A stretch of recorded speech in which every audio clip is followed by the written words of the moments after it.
I want you to think about your life right now. I was reflecting on when I decided to become a professional speaker. I looked at my life and I just said, you know what? I want to do more. I want more. I want more for myself, my family, my mother, and I want to be in charge of my own destiny. And what I was doing at that time was not providing that.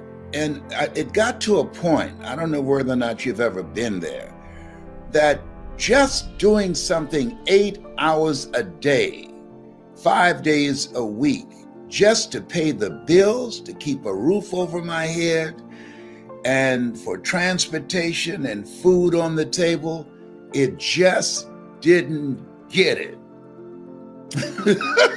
I mean, if you can understand how I felt, it just didn't get it. I didn't find that fulfilling. One, I was doing something that wasn't me. And I was doing something to survive. What it takes to live versus what it takes to survive are two different things.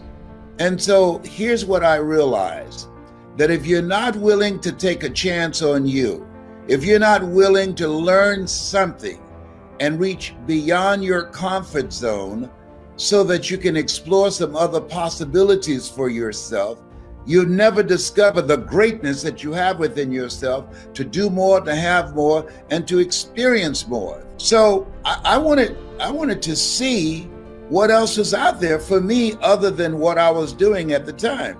I was a salesperson at Sears, and they said, if you're the top salesperson, that you will get a promotion to be the sales manager. Well, I was the top salesperson for 6 months in a row, and they told me they couldn't promote me. I said, no, don't say you couldn't, just say you won't promote me. Well, they said, well, the reason is it will lower morale. Lower morale? Yes. Everybody in that area there would be very upset. I was the only raisin in a glass of milk, if you know what I mean. I said, what? I said, come on, you gotta be kidding me. No. We would love to give you the promotion. I said, excuse me, don't use the word give. I've earned this. 6 months in a row, I've earned this. You said, if you're the top performer, you will be selected for manager. Now you're changing the rules. Now I had a choice. They said I would lower morale. So I took a chance on me. I wonder what happened to the morale when the top performer left. And they had the unmitigated gall to ask me to train the people that they were going to put over me. I said, hello, do I look like Mr. Buckethead? No. Be a team player. No. You know, some people got nerve, you know me? They got nerve up in here, up in here.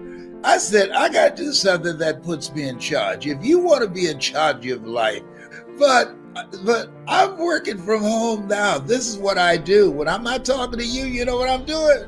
I'm speaking to corporations. I'm speaking to organizations. I'm speaking to different groups of people who want to be motivated and inspired, and helping them to create a sense of engagement and unification, even though they're separate geographically. And I'm doing that from the comfort of my home. I teach people how to use this computer to bring their personality through, their passion and their energy through, to create a significant emotional event. See, the reason I have the advantage of doing this than the average person, because I was in radio for many years. I couldn't see the people that I was talking to, and you do it after a certain period of time. You develop some skills intuitively that you know when you're connecting with people. And so that has given me a competitive edge. being in radio for so many years. That's why I'm teaching people now how to do virtual seminars and workshops. Now, and be successful at it. I'm successful at this, and one of the top impactful speakers doing this because of my background. Do something beyond your comfort zone. Learn something new so you can see what's in you. You got some more stuff back there, but you'll never find out what it is if you don't test yourself. And I was seeing these people speaking everywhere, and I said, I'm gonna put myself to the test. I look at them, they put their pants on one leg at a time, just like I do. And so part of the whole process, because I was listening to motivational messages on a regular basis, and I was getting fired up. Now, write this down. The people that are going to make it now, the people that are going to take advantage of this breakthrough. Listen, we work hard for where we are right now. Don't sleep this period now. Good times, they have an expiration date. Bad times, they have an expiration date. We just came through something. With the election of 2 senators, the scale has tilted. The force of evil has been subdued. Listen what I said. Not destroyed, but subdued. It will raise its ugly head again. So you want to maximize this time. You want to milk this moment. You want to make your move right now. And one of the things that I do, and I encourage my kids to do, when I make some money, I operate like I don't have a dime. Like I don't have a dime. I start working harder. And this is what you have to do. The people that are going to be successful are willing to do the things today others won't do in order to have the things tomorrow others won't have. What is it that most people won't do? Here's what they won't do. Learn something new. They're comfortable with what they're doing now. Well, I've been doing this for a long time. So, learn something new. If you're not willing to learn anything new, no one can help you. But if you're willing to learn something new, like I decided to do this, no one can stop you. I'm my own boss. I call my own shots. And I'm not saying this to you to impress you, but to impress upon you that you got it like that too. And that's why I'll train you how to do that, how to use your voice, how to use your gift of gab, how to use your knowledge and your skills. People with knowledge and skills are working for corporations. You need to learn how to work for yourself from home virtually and control your own destiny. Be your own boss. That's what time it is. Here's something else. I discourage you. Don't do this if you're not hungry. Did you hear what I just said? Now, I just told you ought to do this, right? And then right after that, come on, Les, what are you saying now? You're telling me don't do it if? Yes. If you're not hungry. If you're going to make it today, you got to be hungry. The 47 million people are going to lose their jobs from artificial intelligence. Millions of people have lost their jobs because of coronavirus. You think you're the only one out here? No. It's a different market right now. It's different.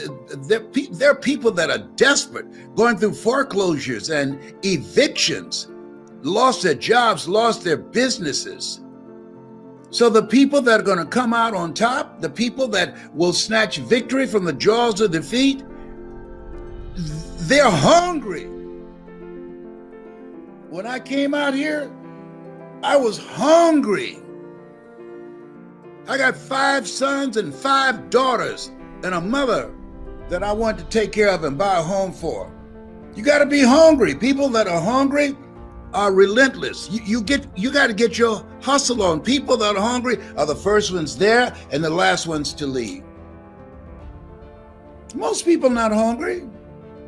Most people are conditioned to do just enough to keep from getting fired, working in an environment where they've been paid just enough to keep from quitting. It takes some time. to step out of that mental conditioning. People that are hungry, when I worked for WVKO, I was the program director. I was news director. I was manager of station operation. I did commercials. I did editorials. I did a talk show, The Voice of the People. Whole lot of stuff that they didn't pay me for. Why, Les? Because I wanted to learn. I wanted to make myself indispensable. That's why. That's why I did it. I wanted to make myself more valuable and increase my value for the operation. You have to have that kind of attitude about life. That are you increasing your value every day? If you were on the stock market, would you invest in you? Most people have to say no. Why? They're not reading anything. They're not learning anything new. They're operating within their comfort zone, and they're praying every day that they don't lose a job that they hate. That's what you call mixed emotions. See somebody you hate drive off a cliff in your car. You're glad they're gone, but not in your car.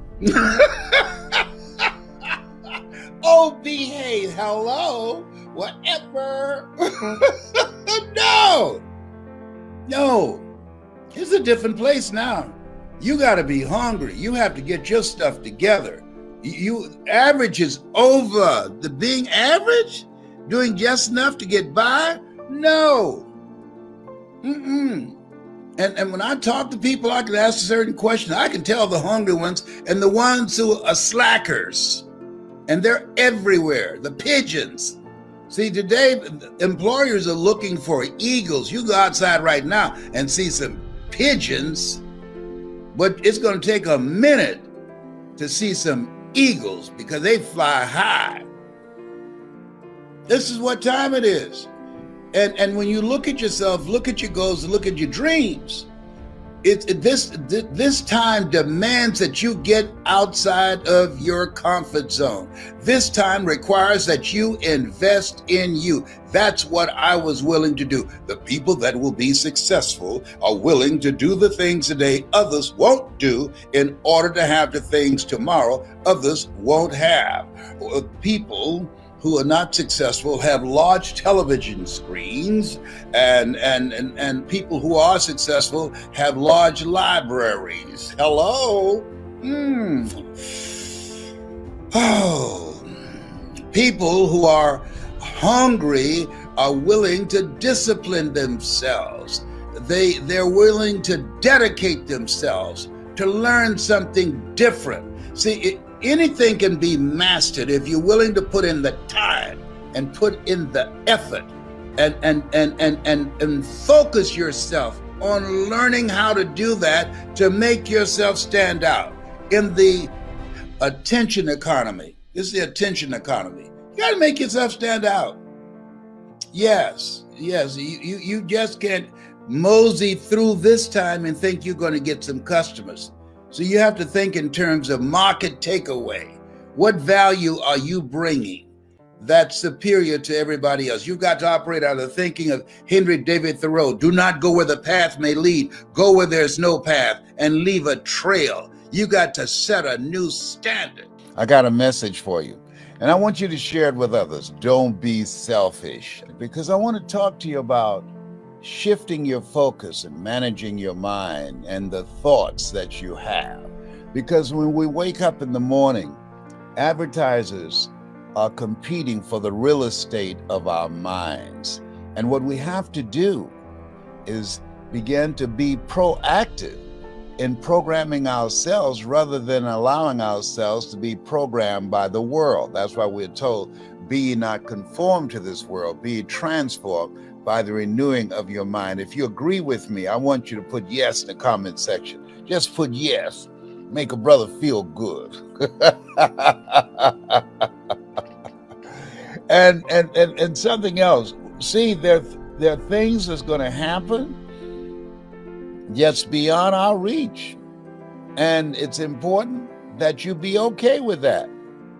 That's God's business. You do what you can do, handling your business and those things that you can handle, and those things that's beyond you, you have to let go or be dragged. Because there's a lot of stuff. This thing called life where we are, we've never been here before. I feel like Mother Teresa, she said, Lord, I know you know how much I can bear. I just wish you didn't have so much confidence in me.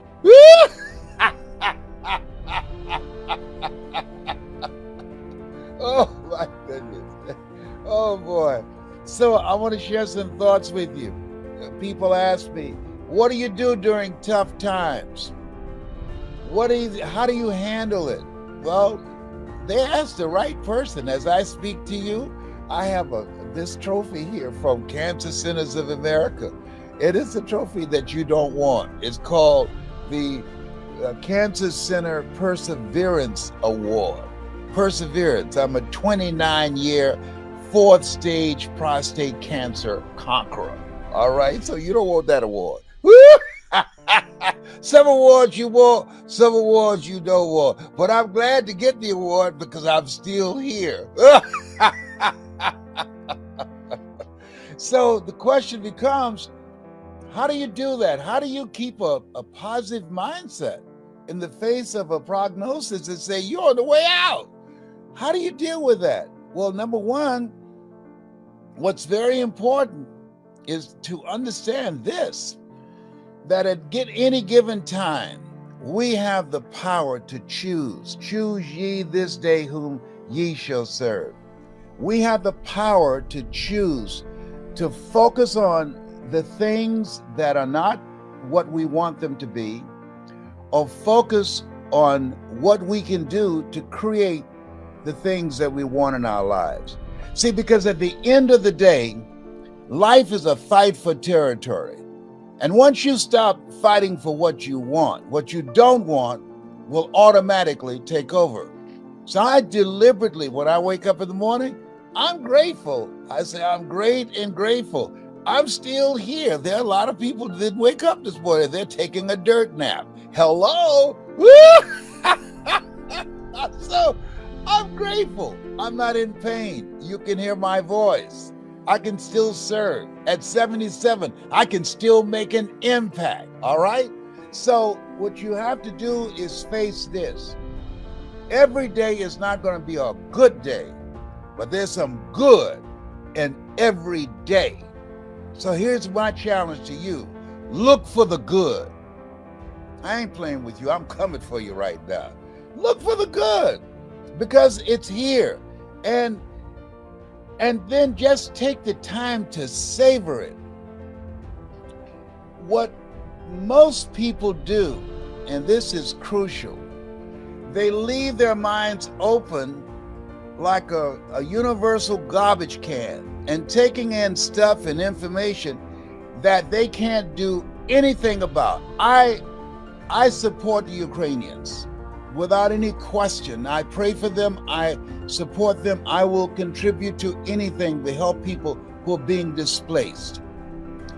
But I will not watch the news on that. It's too negative. I'm not going to inundate my mind with stuff that does not build me up. You remember that song, Don't Let Nobody Bring Me No Bad News?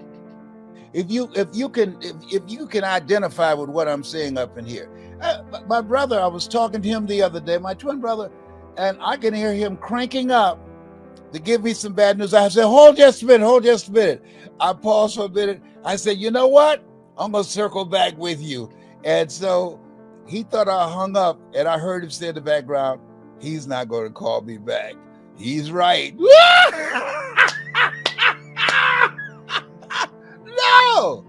I don't want to hear that. He's about to tell me some problem about somebody. I don't know that person. Why do I need that in my mind? I remember a story about a very brilliant man. We all had heard his name, Albert Einstein, and he was asked for his phone number. And he went to a payphone booth and went into the telephone booth and opened up a telephone book. And they said, wait a minute, you Einstein, you don't know your phone number? He said, I don't keep information in my mind that's not usable to me. I don't call myself.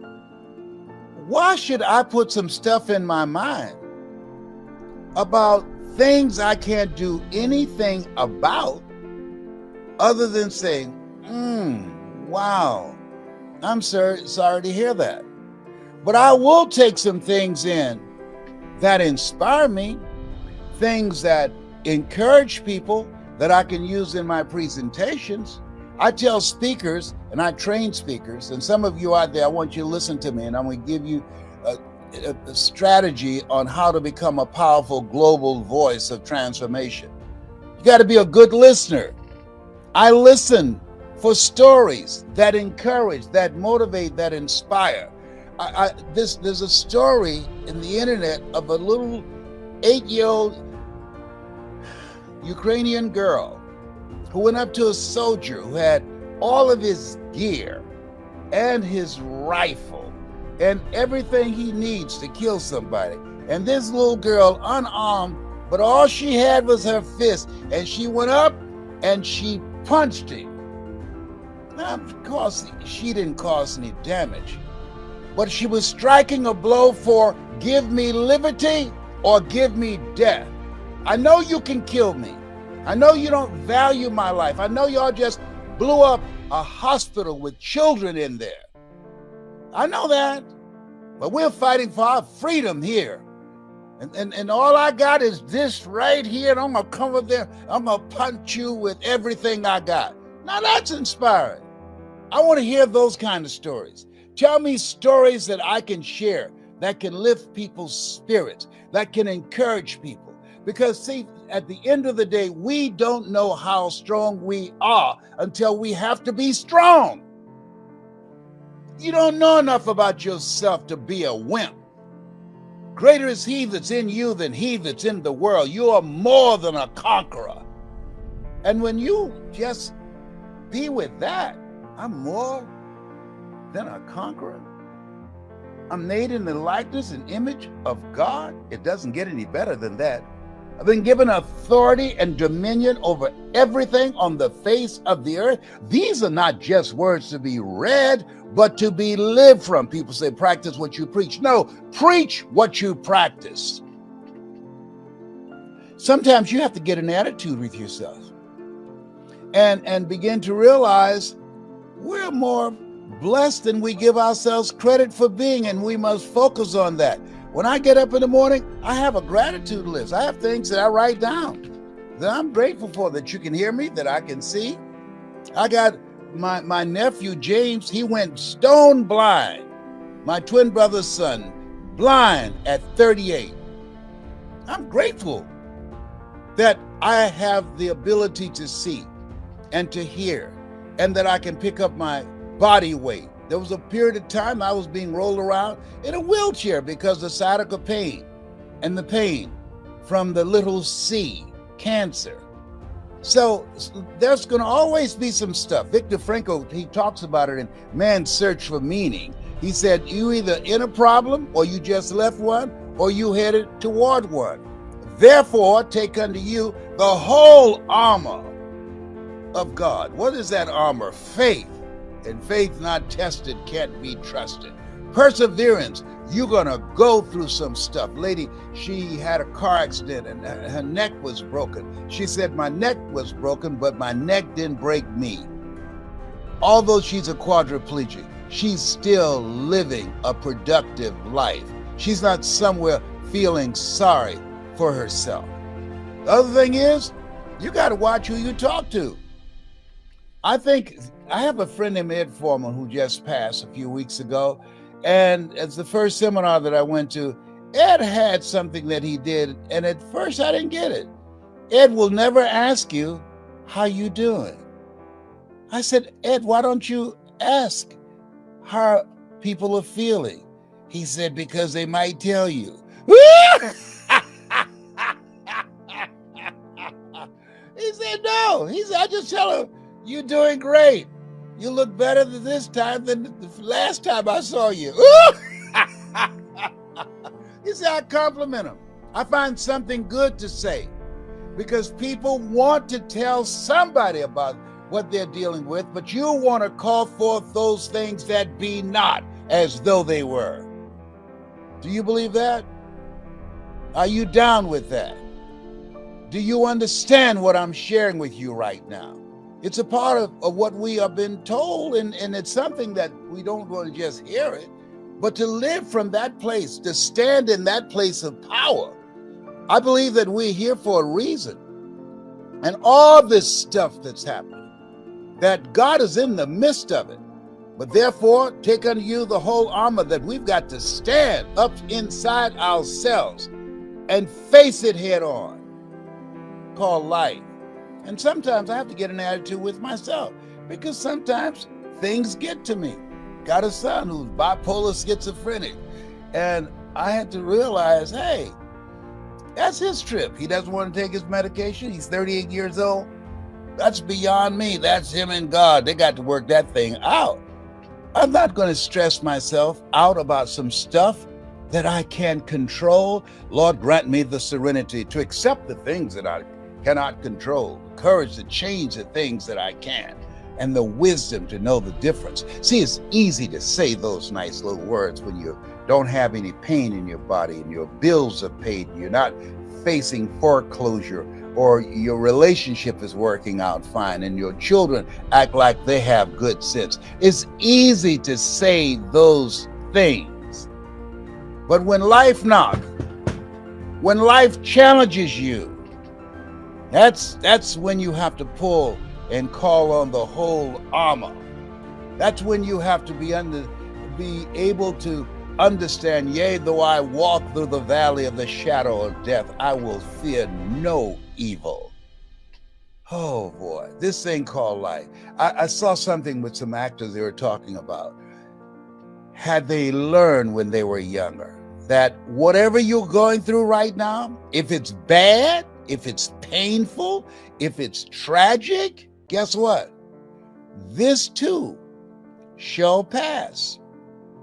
And whatever you're going through right now, if it's a celebration, you're happy, you are joyful, things are going great, you feel good in your body, you're physically capable to doing whatever you want to do, your relationship is working out fine, this too shall pass. What do you mean? Life is a roller coaster. Sometimes you're up, sometimes you're down. Sometimes things go well, sometimes they don't go so well. And we have the power to be an observer and not buy into it and decide, wait a minute, I'm going to find some good in this. I'm going to wrestle with this angel until I find my blessing up in here. Life is a fight for territory. And once you stop fighting for what you want, peace of mind, for your relationship, for your health, once you stop fighting for what you want, a good night's sleep, a relationship that's where you love each other and care about each other and got each other's back. Once you are unwilling to fight for what you want, what you don't want will automatically take over. I ain't playing with you. I'm telling you what I know. You have something special. And even if you don't believe me, I don't care. I'm going to say it until I get through to you. Why? Because that's my mission. I believe live your life the way you want to leave your life. And that's what I'm doing. My goal is to leave my life inspiring you, encouraging you, lifting spirits, reminding you of the greatness that you have in you, reminding you that you are a treasure, you are a masterpiece because you're a piece of the master. Oh, behave. Hello. So having said those words, I want you to know, Tyrone and I, my little squirrel friend, you have something special. You have greatness in you. This conversation is about developing your superpower. In the beginning was the word. See, our parents give us our bodies and our facial features and our physical features, but God give us our voice. In the beginning was the word, and the word was God and dwelt among men. Our voice. Death and life is in the tongue. Most people speak more death than they do life. Our voice, thou shalt decree a thing and it shall be established unto you. Oh, come on now. Come on. Our voice. You want to change your life, seek ye first the kingdom of God and his righteousness, and all these things shall be added unto you. When shall the kingdom of God come? The kingdom of God cometh not by observation. They shall say it's neither lo there, lo here. Behold, the kingdom of God is within you. It's within you. Woo, wow. Our voice, the kingdom is voice activated. That's why when you encourage someone, you stir up something in them. That's why when you speak, that you're able to ignite and release the kingdom of stories of greatness and potential and artistry, and enable them to expose themselves to a part of themselves that they can't go to by themselves, and that when you spoke, you exposed them to the kingdom of potential in them to live a larger life, to live the life that they were chosen to live their calling. A job is what you get paid for. A calling is what you're made for. And that calling is something that you love it so much you do it for nothing, but you do it so well that people will pay you to do it. Most people are doing things just to get paid. Let me tell you something. When you do something that's you, it's a different kind of feeling. It's a different kind of experience. If you're ready to make money with your voice, with your story, with your knowledge, with your experiences, with things that you've seen, things that you have observed, I got to tell you this story. Listen, you won't believe this. This is going to blow your mind. You won't believe it, and you're going to believe it. It's shocking. It's a drop the mic moment. It's jaw dropping what I'm about to tell you right now. Just let some other people know and say, Les is about to say something that you're going to say, whoa, wow. I'm telling you, do it right now. Have somebody else. Listen to me. I will tell you this story. And I'm gonna find a way to make it work for you, all right? Okay, I thought it just dropped in my spirit. Ladies and gentlemen, and this is primarily to men. Brothers, fathers, it's time to step up. Oh, some of you are. You provide and you protect, but far too many don't. My son, my oldest son, was working on his job. And there's a young lady that he knew that he was talking to, and a guy came by and spoke to her, and she didn't say anything. And so when she left from talking to my son, listen to me. This guy said to my son, hey man, what's up with her? I've been trying to get a conversation with her, and she won't talk to me. She's ignoring me. She won't give me the time of day. And my son said, I don't know. So when the guy walked away and she came back, because she moved deliberately, because she saw him coming over where my son and she was sitting. And so my son, Calvin, asked her, why did you move deliberately? And this guy saying he's been speaking to you, but you won't give him the time of day. You know what she said? He is the father of our son. And because he's not involved, because he doesn't come around, he doesn't remember my face. Good God from Zion. Whoa! You can't make this kind of stuff up. You can't make this up. He'd been absent. He's a sperm donor. You can't make this stuff up. He's not involved in his child's life. He's been away so long, so absent, he doesn't even remember the face of the mother of their child. Oh, God. Oh, boy. Oh, we have. Oh, oh, boy. Hmm.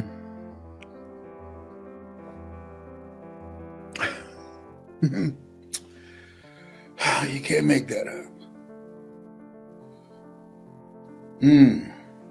That's heavy. That's drop the mic.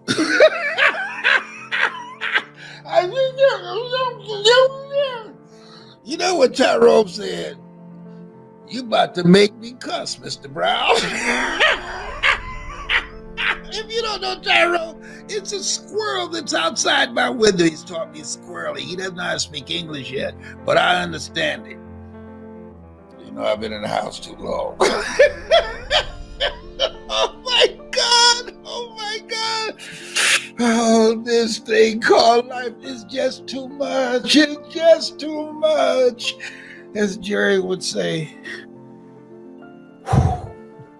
See, part of being able to change what's looking back at you in the mirror is being around the right people.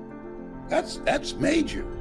Being around the right people, having the right coach, the right mentor, having a different kind of environment, having different stuff coming in your ears. Nothing gets through except through the ears and the eyes. This is a time, this place where we are, you have to create a shift in your environment. You want to create an environment deliberately that sets you up to win. If you're ready to do that, so I'm ready to win. If you're hungry, see, the reason that I put in the work to change that guy that was looking back at me in the mirror, I was hungry to win. I was a father, a husband, I had car note and mortgage note. I was hungry to know the best part of myself that I did not see yet, and I was willing to invest in me to make that happen. I didn't have the money to do it, but I couldn't afford not to do it. See, sometimes when it comes to you, you got to become a no matter what person. That whatever it takes, that you're willing to do it. And part of that is to sacrifice. But when you start talking about how do I leave a legacy? How do I create a presence that when I die, that there will still be conversations beyond 2 weeks after I'm gone? A friend of mine died and somebody asked, hey, well, I haven't seen Marvin for a few days. Oh, Marvin's dead. He's dead. Yeah. How long he's been dead? Oh, man, about 6 months? Are you kidding me? I didn't know. You know why I didn't know? Because Marvin's life was so inconsequential. His presence was not missed. Now, most people, when they die, their presence will not be missed. But there's certain people, when they go, the word will go out. The word will go. John Lewis, oh, the word went out. Elijah Cumming, the word went out. These are bad brothers up in here. Aunt Boo Boo, Cicely Tyson, that's what we call her, Aunt Boo Boo. Cicely Tyson, when she took her last breath, the word went out. Her presence was felt. She made an impact. Those brothers made an impact with their lives. We're here to make a difference. Make an impact. If you're ready to make an impact, if you're ready to learn how to do that, to be around the right people, to be in a community of people that will introduce you to a part of yourself that you can't discover by yourself. If you're hungry, you gotta be hungry. And this place where we are right now, you wanna make it? Some stuff's about to happen. The bottom's about to drop out. With 47 million jobs being taken over by artificial intelligence. I saw online the other day, they had a robot jumping rope. I'm not making this up. A robot jumping rope, making salads, pouring drinks. Excuse me? I'm not making this up. This is the time you have to reinvent yourself to stay ahead of technology. This is the time you want to give yourself a competitive edge, because that's what you have to do. If you're around people who are on the same level that you are, who have not done what you've done, that you can't learn from, if you're around people who don't lift your spirit, people who don't inspire you, people who don't hold you accountable, people who don't challenge you, people that you can't learn by, you earn within $2,000 to $3,000 of your closest friends. You around me, you learn how to earn $70,000 an hour or more. Why? Because of the relationship. People rub off on you. Sidney Poitier, I love to talk about him in the book called The Measure of a Man. When you go for a walk with somebody, something happens. Either they adjust to your pace or you adjust to their pace. Whose pace have you adjusted to? And most of us have been adjusting to the pace of people below us, people who have no goals, people who have no dreams, people who are doing the same thing day in and day out. No sense of responsibility, no commitment to their children, no idea of building a vision and living from a life of legacy. When they die and they take their last breath, rather than leaving a legacy, they leave liabilities. Oh, help me, Lord. Can you believe that? This guy trying to have a conversation with a woman and ask my son when he comes back over, why won't she talk to me? What's up with her? She's stuck up for something? And when my son asked her when she came back, when he left, what's up? You don't like him? Well, I know him very well. We had a baby together. And because he doesn't come around, because he never came back once I called him and said, I'm pregnant, he doesn't even remember how I look. And he's never seen his son, our son. I have nothing to say. Whew. As my mother would say, do Jesus. That's what Baby Brown would say. The message we're going to give you today, it affects everybody, because we're going to be talking about something that's very important in pursuit of your goals and dreams. Very important when it comes to developing yourself, your talents, your abilities, your skills. Because one of the things I'm going to be talking about, I think, is one of the things that people don't spend enough time on. They talk about time management. You can't manage time. Everybody is 24 hours. What's most important is managing yourself, what you do with your time. People ask me all the time, how do you know so many quotes? I say, I take the time to memorize them. Hello, you think? I put the work in. I use my time differently than other speakers, other trainers, other life coaches. So I want you to think about what it is that you're doing with your time today. And you know what? If you look at it, if you really look at it, all of us are basically the same. The only difference is how you use your time. I know people who have a lot of talent in specific areas, and the difference between them and other people is the time that they put in. Listen to me. As you look at yourself, look at where you are right now in your life, the people that are going to come out on top, the people that are going to make an impact, the people that are going to achieve their goals are the people who are mindful on how they use their time. And one of the things that you have to do is practice.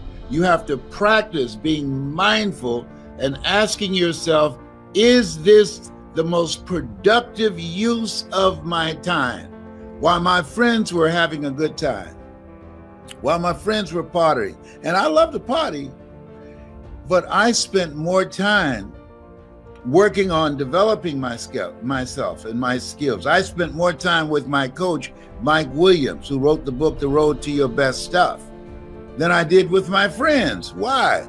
I like my friends, but they weren't going to pay my bills. But the things that I was going to learn from Mike as a coach, as a trainer, I could generate a lot of money. And it allowed me to be able to walk away from my job. Write this down. If you use your time correctly, you'll be able to generate walk-away money. If you use your time correctly, you'll be able to generate walk-away money. The average person, time is no big deal to them. How many of you know people like that? Look at it. I mean, come on now. Just be honest. Even if it's you, just blink your eyes. I see you. That you know people have a lot of talent, a lot of abilities, a lot of things going for them, but they're not using their time appropriately. You don't manage time, you have to manage yourself. And what I did, I just carved out time every day to memorize a minimum of 3 to 5 quotes every day. You give me a topic, I can roll with it. I don't need a second to think about it, because it's in here. I spent time working, reading, listening, and different ways in which I could use the quote to drive a point home, use the quote to create humor, use the quote to create special moments. And if you're serious, and everybody right now, everybody listening to me right now, you listening to me right now, you want to become a great presenter. In order to become a great presenter, in order to develop presentation power, you have to develop your power voice. How do you do that? You invest the effort and the time. If you want to put in the time so that you can learn a new skill virtually, so that you can get out of a job that's not you, and be able to go into your own business and do it from the comfort of your home. Now, I used to travel all over the world. I enjoyed that very much, but homie ain't traveling no more. No. My buddy Tyrone, he said, no, don't do that no more. Some of y'all don't know Tyrone. Tyrone was a squirrel outside my window on the west side of my house, all right? So here's something that Shakespeare said. He said, defer no time. Delays have dangerous consequences. Let me share something with you. I remember when I had the opportunity to audition for a play at Miami-Dade Community College.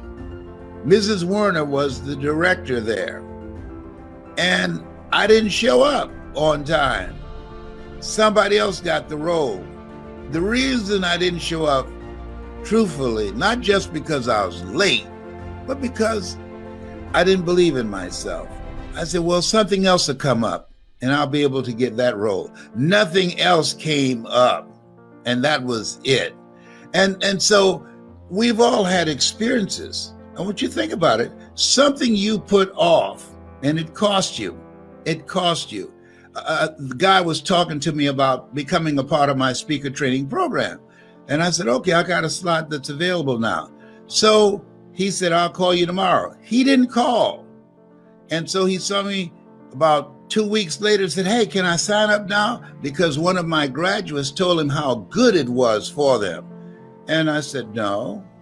He said, why not? I said, you have to take advantage of the opportunity and the lifetime of the opportunity. I said, I don't have any openings for you now. But at some time, maybe 3 months, 4 months from now, that slot might be available again when somebody graduates. You have to take advantage of an opportunity and the lifetime of the opportunity. Is there something that you want to do? Some goal that you want to achieve? Something that's important to you? Some place that you want to go? Something that's important that as you look at it and think about it and said, I'd like to do this. One day I'm gonna. No. You don't know. You don't know. Don't operate with it. One day I'm gonna. I remember being with my best friend, Boo. He's since passed. And we were in Nassau, Bahamas. And I said, you know what, Boo? I said, this is the first time you and I, we've been traveling all over the world.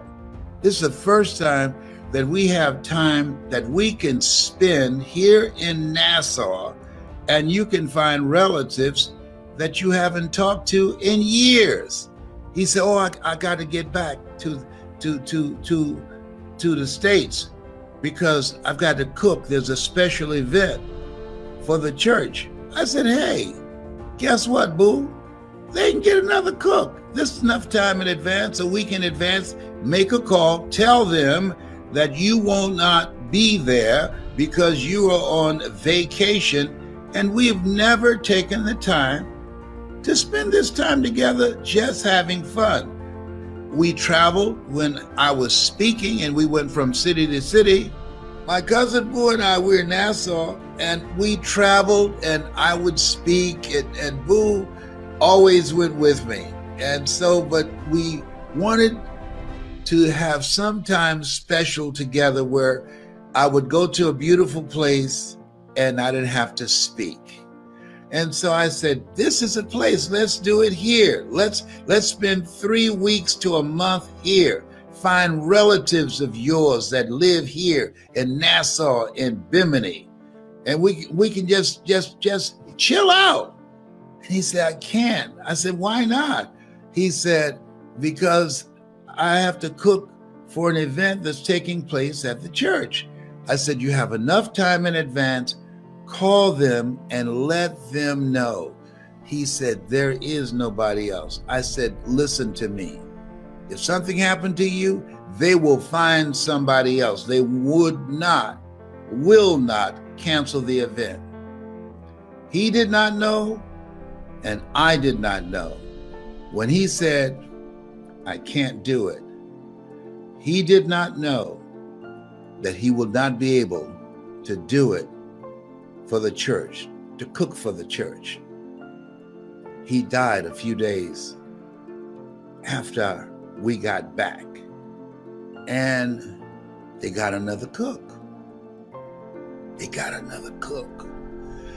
Sometimes we think that we're irreplaceable. We're not. Somebody's waiting. When you have a goal, a dream, or something that you want to do, if you don't do it, somebody else will step in. Trust me, nobody's irreplaceable.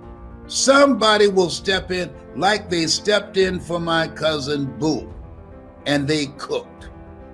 And that's all I was thinking about as I sat there in the front row looking at him in the casket, because he always gave of himself, but we never took time to give to ourselves.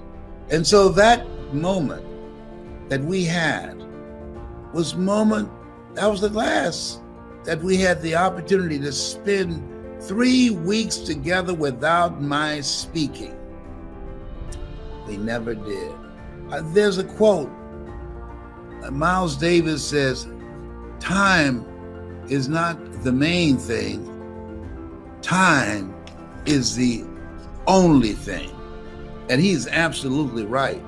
So I want to ask you, how are you spending your time? How much are you putting in and focusing on the things that bring you joy, the things that make you smile, the things that make you feel good and laugh? How much time and energy are you focused on spending time with people that you love? You know, in order to live a life of no regrets, this lady, she worked for hospice, and she wrote this book, and it was about living a life of no regrets.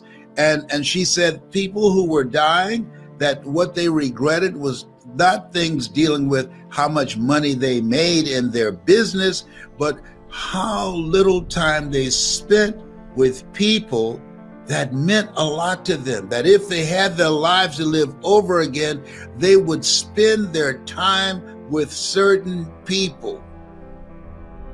At the end of my conversation with you, I'm encouraging you to make a list of some people that you need to deepen your relationship, or somebody that you need to write a letter to and say, hey, I love you, and I just want to thank you for what you've meant to me. I didn't say text them. No, that's impersonal.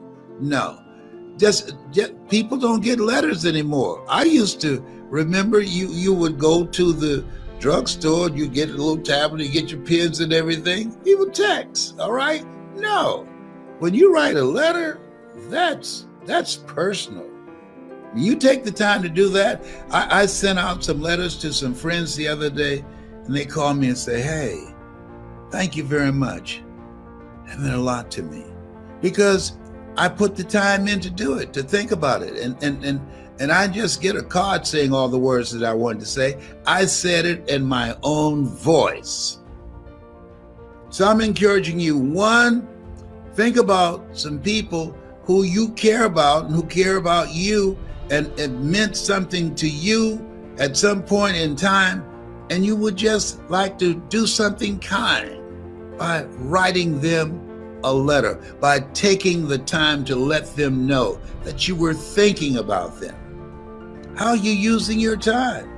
If there's something that you want to do in your life that you've been thinking about for a long time, carve out the time to do it. Stop putting it off. Here's another quote, and I love quotes. You know I love them. Here's what I love.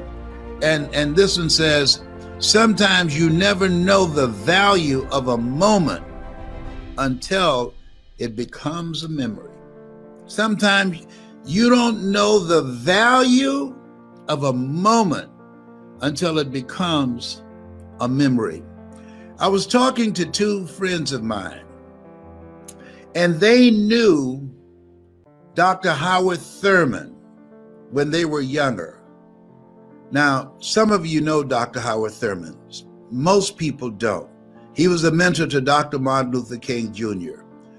I was so blown away. I said, you knew Dr. Howard Thurman? Yes. And I have these CDs that I was listening to that they gifted me. And I said, what was he like? And you know what they said? Well, he was a nice guy. He was thoughtful. He was quiet. You could tell he was a deep thinker. I said, well, did you ask him things and just try and pull out some ideas, concepts, or thoughts that he might have? I said, no. We didn't know he was all of that. Dr. Howard Thurman, come in, sir. The centering moment. Deep is the hunger. The two primary questions that one should ask oneself in life. Number one, where am I going? Number two, who's going with me? And if you ever ask those questions in the wrong order, you'll be in serious trouble. Oh, he was a bad brother. They said, we didn't know he was all that. Oh my goodness. I've had some moments with people that I did not know they were all that. And I blew it. That had I known who they were, oh, I would have maximized that memory. I'd have gotten more out of our meeting. If you agree with me, I want you to put yes in the comment section. If you've ever had some moments with somebody and you really didn't take advantage of it, it was no big deal to you at that time, and then one day you realize, wait a minute, I didn't use my time wisely with that person. And so right now, in this era, this history-changing era where we are, the people that are going to come out on top, the people that are going to get control of their destiny, the people that are going to maximize this place in history and be stronger and be fortified in terms of their mental resolve and in terms of their families and their skills and their ability to create incredible wealth, are people that are using their times more productively. The people who take the time to learn something new. I say, and I want to say it every day. If you're not willing to learn, nobody can help you. If you're willing to learn, no one can stop you.